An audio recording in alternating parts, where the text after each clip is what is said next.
اقرأ باسم ربك الذي خلق خلق الإنسان من علق। মানুষ কি পাবে সেটা নির্ভর করে তার নিয়ত বা সংকল্পের উপর। অর্থাৎ সে কি পেতে চায়, তার জীবনের লক্ষ্য কি, সে কোথায় যেতে চায়, কি অর্জন করতে চায়, তার পাওয়া না পাওয়া নির্ভর করবে তার সেই সংকল্পের উপর, তার সেই নিয়তের উপর,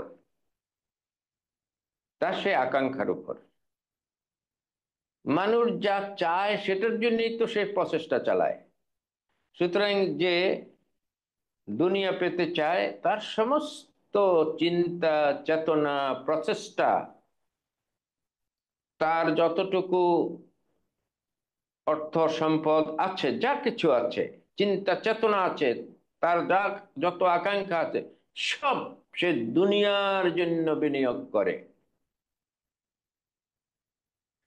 আর যে আখিরাতের পুরস্কার পেতে চায়, আখিরাতের ফসল কাটতে চায়, আল্লাহর সন্তুষ্টি অর্জন করতে চায়, তার সমস্ত জীবনের পুরো লক্ষ্য, জীবনের পুরো চেষ্টা, সাধনা, তার আকাঙ্ক্ষা পুরোটা আল্লাহর সন্তুষ্টির পথে সে বিনিয়োগ করে।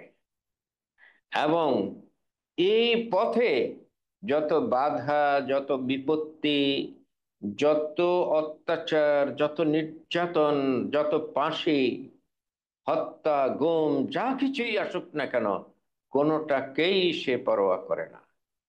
তার সেই টার্গেট হচ্ছে সেই মহান আল্লাহর পুরস্কারকে অ্যাচিভ করা, জান্নাতকে অ্যাচিভ করা, জান্নাতকে লাভ করা, আল্লাহর সন্তুষ্টি অর্জন করা।